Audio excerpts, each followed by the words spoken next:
Alright, what's going on, guys? Welcome back into another Paladins video. Today's video is going to be about the lore of Paladins and why I think that at least 2 to 3 things on the entire lore are actually wrong. So stay with me till the end. They're not all about the same subject that I'm going to be mentioning as the first error, because you may be confused by that. You may think, oh, he's only going to be talking about this. It is not. So do stick around till the end of the video, and I will also be busy for the next few days, so I'm going to be leaving this video for at least a week or so until I actually publish another video, so this video gets a little bit more suggested. So if you guys want to share this video, if you feel like I'm right, if you feel like some of the things that I say are correct, you're free to share this video. You're free to do your own theories. You're free to go down in the comments below, share with me your opinions about this, and you're also free to maybe go on Reddit, do a post of your own and explaining why I'm right, wrong, or do you agree? Do you have a theory of your own? Go on Twitter, try to talk to me there. Also, if I am doing some sort of a giveaway right now, I possibly am. Go on my Twitter, check out my main page, check out the pinned post. It should be a giveaway, otherwise I will not pin anything else. So with that being said, let's go into the video. So all of this entire lore fail and errors started off with the release of Genos. Now, when Genos got released, it didn't straight away got released with the map of Ascension's Peak. He was just released himself. Later on, there was the event of Ascension's Peak where actually Khan was released, right? So according to the story that we were given back on the Ascension's Peak, Genos supposedly went back from his trip to space, and Khan heard about the news. Khan and Leon wanted Genos to be on their side. They thought, having a god on our side should definitely be really good for us. So we're gonna go there. We're gonna try to convince him. The problem is that their way of convincing was more, you're gonna do it and that's it. But he said no. He fought back. According to the lore that we have, in case you don't know about that lore, it is in the Paladins website. You can go there, and on top there's a few little tabs. Going to the last one, I think, and you should have one just specifically for the lore. There's 3 chapters already there. Go and read about it, and I'm still going to be explaining it throughout the video, but let's continue. In the lore, we get to know that he survived, that he won against Khan, so that is fine. But what is not fine is what happens after this. Supposedly, Genos went and lit the beacon on the map that we had of Dragon's Call. In Dragon's Call, that light, that pillar of light, lit up supposedly like a beacon to call something, and what happened was it brought the attention to both the Paladins and the Magistrate. Both of them sent their heroes, their champions, their legends, whatever you want to call them, into that island to try to find out what was going on, what was there that would be so important that could actually even change the curse of a war. So they sent it on the Paladin side, Xiaoling, Furia, and Moji, and on the Magistrate side, Khan. But that is one of the main problems, because in case you guys don't remember, back when this event came out, Garrett, also known as Martini, one of the devs, actually said the skins that were to be released together with this event specifically, that even there was even the vault. If you guys remember, there was a key to get the Aurora Furia. All of these skins supposedly were lore related, but do pay attention to these skins look like much more of the future versions of the champions than what they actually are right now while we're having this story. So first of all, the skins are actually a mistake. They should have never been part of the lore, and this would all be fine. You could just say, oh, they're just skins, but they actually made it into the Dredge trailer. The Dredge video that shows the character, the story about the character, these skins are there.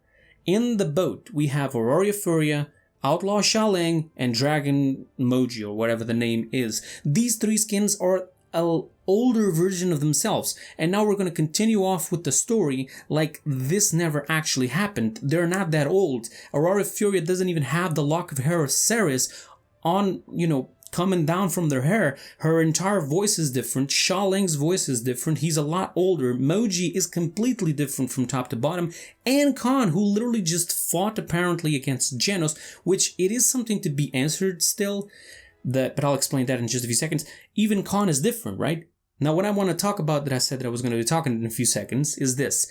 How do we know the Dragon's Call was before or after the fight of Khan? Because supposedly Dragon's Call, the event, the beacon, the key, and so on, all of this happened after Ascension's Peak. All of that is pretty fine, but that leads us to think that Khan and Genos had the fight. Then Genos went to lead the beacon, and then Khan also went there with a new armor, new attitude, and new voice, so all of a sudden, and then Genos just just rejoins with the rest of the team, where Furia is there. By the way, she got beaten, her ship sank. Furia is there, Xiaoling is there, I don't know about Moji, but they're there as normal characters, and all of a sudden what happened in the sea where they lost the gauntlet of Imani to Dredge, all of that just disappeared, and Genos just says, oh, sorry for being late, I had a fight with Khan. And I'm like, wait, how is that even possible? So does this mean the Dragon's Call happened as soon as Genos came to Earth? He went, like, as soon as he reached Earth, he went and lit the beacon, went back to Ascension's Peak, possibly had the fight with Khan, but the thing is, the Khan that we saw on Dragon's Call, the skin that supposedly is a lower skin, it is a much older version, but we never actually see Khan on the trailer of Dredge, so that is fine. But how about Aurora Furia or even Xiaoling? They are both in the story right now, and the next time they show up on a video, I bet with you guys that they're definitely going to be with normal skins. So unless they're seeing this video right now and say, okay, so we're going to actually put those skins on purpose on the next lore videos that Fury and Xiaoling shows up just to shut him up, I don't see it happening. So this is all wrong all of a sudden. We don't even have a confirmation of what happened first. Was it Ascension's Peak, Dragon's Call?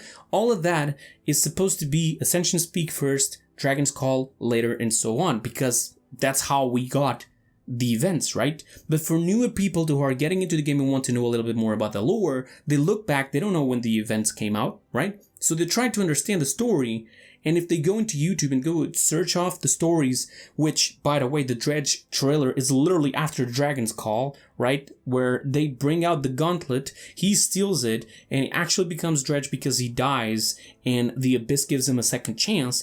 All of this is there, which, by the way, here's another thing. They actually never told us on that trailer that he got the gauntlet back, but we do know that because of the trailer of Imani, where she goes to fight him and brings back the gauntlet.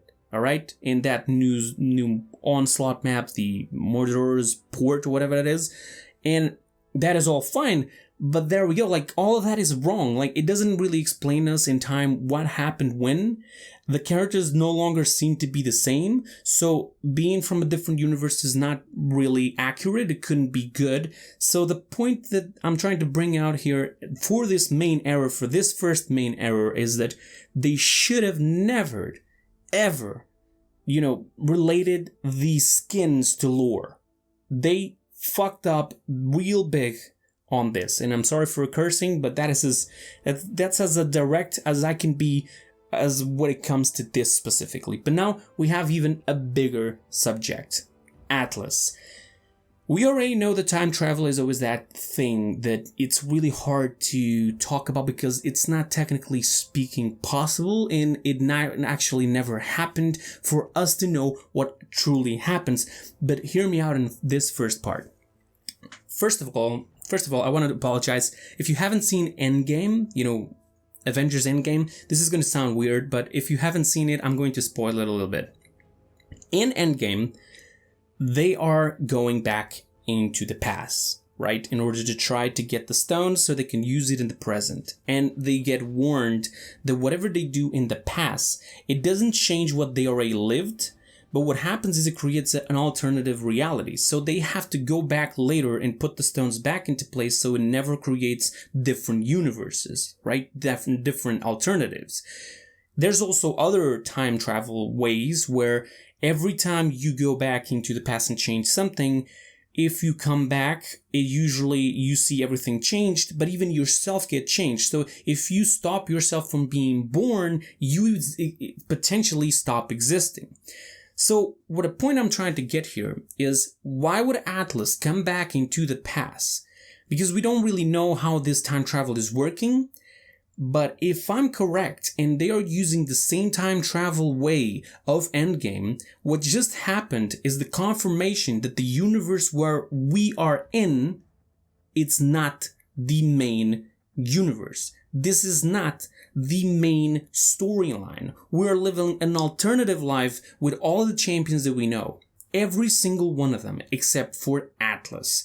Atlas is the only one that lived to a more distant present, at least for him, and he saw, it's all destroyed, I'm going back and I'm going to try to prevent this from happening, but for somebody else, because if we're talking about the second option of the time travel, what's going to happen is he's going to cease to exist. If the time travel they're using is the one where when you change, it also changes the outcome of all the things that you have lived, this means he will never be born, because his story does state clearly that he was born in the middle of the war between the darkness and everybody else. And even Lex, who's his father, ended up dying, right? All of this will cease to exist. By the way, a lot of people keep saying that it's either Imani Kainessa or I don't even know who you want to call, but the mom of Atlas, it is not any of these characters. I've mentioned this before. I talked to Molly and Alyssa. They both confirmed that the character of that supposedly is the mother of Atlas, it's not a character that exists in game. It's just not there, right? It's a villain. It's just a normal civilian. So stop with those theories about if it is Kainessa or Imani. It is not. Okay? Cut the crap. But seriously, this is really confusing, because what's going to happen is they're either going to have to go, the more we progress through the lore, they're going to have to delete Atlas after, at least from the lore, not from the game, but Atlas will cease to exist because he's now changed the necessary steps to make him be born, right? Or the second, or the first, this was the second one, or the first version where he now created an alternative reality, which means we are not living in the main reality, which is fucked up, or we actually have the third and final possible thing it's kind of weird to explain, but what could happen is he could be responsible for everything that happened in his own reality. This could be fate, where Atlas goes into the past and he fucks up and he makes everything that happened on his reality become true. He may be the one responsible for everything. But that also means that we're going to be living on a vicious cycle that will never be broken. It will never stop, and they will always lose. So it's either this or it's either the ones that I'm talking about. And we can also have the final version, which is somehow possibly the one they're going to use, where basically, since he went to the past, he will not cease to exist since he changed the past, alright, because he already lived it. What's going to happen is if he goes back into where he was, he will see everything completely different and nobody will remember him, right? So maybe he chooses not to go back and says, you know what, I already changed the past. If I go back, nobody's going to remember me. Not even my own parents will say, oh yeah, I know who you are, so I'll just stay here. So this could be the only viable option for them to explain this story. I don't know about you guys, but for me, it's really confusing if they can't even explain how Atlas is here and what's he going to do, how the story is going to be. But I do have a confirmation. I did talk to some of the AOC members. They said they know a little bit about the lore, and that there is a few things to still be explained that they already know how to explain, and they will explain in the future. But the one from the skins, I guarantee you 100% that they cannot explain. That was just a poor writing of the lore. They screwed up when they decided to put the skins into the trailer. Possibly whoever designed the trailer of Dredge thought it was cool, but ended up fucking up the entire story, and that's what I'm trying to bring here into the table. That part of the lore is wrong. In Atlas' story, it's really messy, and as far as I'm concerned, they're gonna fuck it up as well. Trust me. Alright? Because time travel is really hard to understand, and I just gave you all the possible outcomes of this. So hopefully hopefully we're gonna have enough views for this to reach the devs, and the devs say, okay, maybe he's right.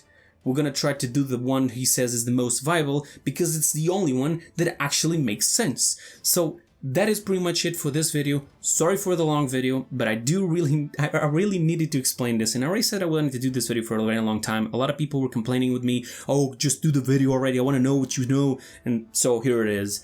Thank you so much for watching. That'll be it for today. I'll see you guys next time, and until then, have a wonderful time. Don't forget to share the video, and bye bye guys.